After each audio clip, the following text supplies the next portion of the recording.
गणतंत्र के आप सभी को शुभकामनाएं। और पिछले हफ्ते जो हमारे समाज के जो समाचार है वो मैं आप तक पहुंचा रहा हूं। सबसे पहली बात तो ये है कि 25 तारीख को बाबा बागेश्वर धाम यहाँ रायपुर पहुंचे। उन्होंने जाकर के मुख्यमंत्री से मुलाकात करी और मुलाकात करने में जो पूरा काबीना मंत्री से लेकर के छोटे बड़े मंत्री जाकर के उनको साष्टांग प्रणाम कर रहे हैं, जैसे कि वो हमारे मुख्यमंत्री से भी कहीं ऊपर है और हमारे राष्ट्रपति से भी ऊपर है। ये चरित्र आपके सामने उसको उजागर कर रहा हूँ। बाबा बागेश्वर धाम आते ही यहाँ पे बड़े जोर जोर से उन्होंने एक घोषणा करी है, कुनकुरी चर्च में जाकर के उसके सामने दरबार लगाएंगे। और पहले भी आप घोषणा कर चुके हैं, मैं कुनकुरी चर्च को तोड़वाऊंगा करके।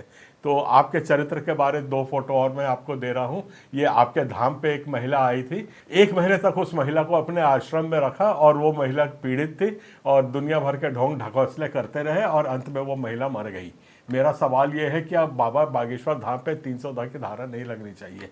और ये एक अकेला अनूठा केस नहीं है, और वहाँ पर भी ऐसे कई हैं जिनके हाथ कटे हैं, मिली गई हैं महिलाएं और सब उसकी फ़ोटो दिख रही है। और ये मेरा कहना नहीं है, ना मैं ये आरोप लगा रहा हूँ, ये न्यूज़पेपर्स के और उन्हीं के चैनल में, जो रिपब्लिक चैनल है जो आपको सपोर्ट करता है, उसमें ये सारी खबर आई है। तो इसमें बाबा बागेश्वर धाम के चरित्र को आप लोग समझ लीजिए। और जिससे हमसे घोषणा कर रहे हैं, ये समाजों को लड़ाने का प्रयास कर रहे हैं और इनको सरकार का पूरा समर्थन मिल रहा है।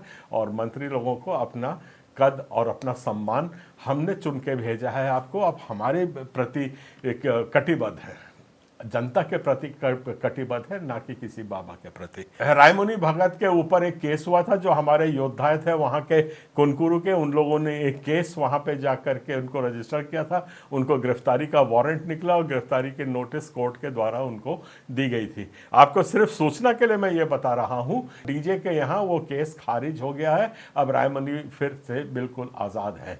ये वहाँ का डेवलपमेंट है, आप लोगों को बताना चाह रहा था, इसलिए मैंने ये सूचना आपको दी है। कल मोवा चर्च में एक बड़ी विचित्र घटना हुई है। हमारे पादरी को गिरफ्तार किया गया था क्योंकि वो 26 जनवरी की खुशियां मना रहा था, झंडा फहराया था और प्रार्थना कर रहे थे। तो वहाँ पे सब आ गए, बजरंग दल से लेकर के सब मारा पीटी अलग कर दी, झंडा वगैरह उतार दिया और बाइबल को तहस नहस कर दिया। और आज के सारे पादरियों को पुलिस अरेस्ट करके ले गई, रात को ही उनको जेल भेज दिया। तो आज ईसाई समाज का ये है कि हम अगर अपना गणतंत्र दिवस मनाते हैं तो हमारे ऊपर मुकदमे होंगे। और शुभ कामनाएं जो हम देते हैं गणतंत्र दिवस की, इसमें शुभ का शब्द जो है वो सिकुड़ता जा रहा है। अगर इस पे ध्यान समय पे नहीं दिया गया तो इसके खामियाजा क्या होंगे, ये आप लोग खुद अंदाज लगाइए। मोवा की कोई एकल घटना नहीं है। उत्तर प्रदेश सिद्धार्थनगर में भी पादरी जोस पापा चान और उनकी पत्नी को 5 साल की सजा हुई है, 25,000 का जुर्माना हुआ है और उनको जेल भेज दिया गया है। इसमें चौंकाने वाली घटना यह है कि ये आज हिंदुस्तान का सबसे पहला केस है जहां पे धर्मांतरण का आरोप सिद्ध हुआ है और सिद्ध होकर उनको जेल भेज दिया गया है। तो हमारा ईसाई मलयाली समाज था, वो बहुत शक्तिशाली है, ऐसा सब मानते हैं, क्योंकि उनकी पहचान ऊपर से लेकर नीचे तक सब कहीं है। तो उनके चर्चों को कोई हाथ नहीं लगाता था। पर ये सिद्धार्थनगर में अरेस्ट हो गई, जेल हो गई, आरोपी हो गई। मोवा नगर में भी इतने प्रभावशाली लोग कुछ काम नहीं कर पाए। झंडा फहराने के 26 जनवरी की खुशी मनाने के आरोप में आज 5-6 पादरी जेल में हैं और उनके बड़ी गंभीर धाराएं लगाई गई हैं। देशद्रोह वगैरह भी ना लग जाए तो कोई बड़ी बात नहीं है। पिछले हफ्ते जोरा चर्च में भी ऐसे एक हमला हुआ था और उस हमले में बिल्कुल यही प्रणाली थी उसकी। लोग आए, गाली गलौज ये वो किया। अब वो क्योंकि उस चर्च का संरक्षण छत्तीसगढ़ क्रिश्चियन फोरम देता है, तो हम लोग सब वहाँ दल बल से भी पहुँचे थे। उसके बाद शाम को जाकर थाने में हम लोगों ने अपनी दलील की। हमारी दलील से प्रभावित होकर के वहाँ के जो टीआई साहब हैं, उनने साहब बोला कि नहीं, हम बिल्कुल इस किस्म की घटनाओं को रोकेंगे।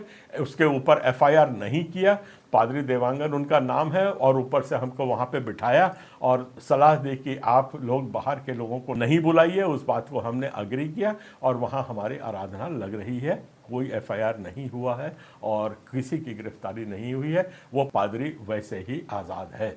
पर मोवा के अपने 4 पादरी आज जेल के पीछे सड़ रहे हैं और जैसी हमारी जानकारी है कि उनको जितनी गंभीर धारा लगाई हैं, उनको बाहर निकलना काफी मुश्किल होगा। ये सब आप जो घटनाएं देख रहे हैं, इससे आप एक सीख लीजिए। अगर ऐसा ही हमला मान लीजिए किसी आरएसएस के ऊपर होता है, मैं जानता हूं उसको, मैं ऐसे कोर्टों में कई बार गया हूं, उनके सैकड़ों वकील, एक दो नहीं, सैकड़ों वकील उसी वक्त वहां कोर्ट पे पहुंचते हैं और तन्मयता के साथ केस को लड़ते हैं। और हमारे समाज में देखिए कि आज उस आदमी के पास एक वकील नहीं है, रात को 10 बजे तक वो सब बोलते रहे कि ये वकील दो, वो वकील दो, ना कोई आदमी पहुंचा मोवा के चर्च में।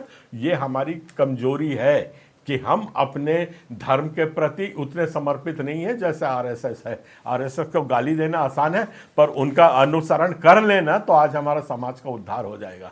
वैसे ही आदित्यनाथ जी ने बोला है ना, वो हमारे समाज के लिए भी बहुत सही उतरता है। वहां उनने साहब बोला है, बटोगे तो कटोगे। आज वही यहाँ हमारे रायपुर में हो रहा है। खूब बटिए और खूब कटिए, यही मैं आपको शुभकामनाएं दे सकता हूं। और अगर समझ आ गई हो तो अभी भी एकजुट होना चाहें तो होइए।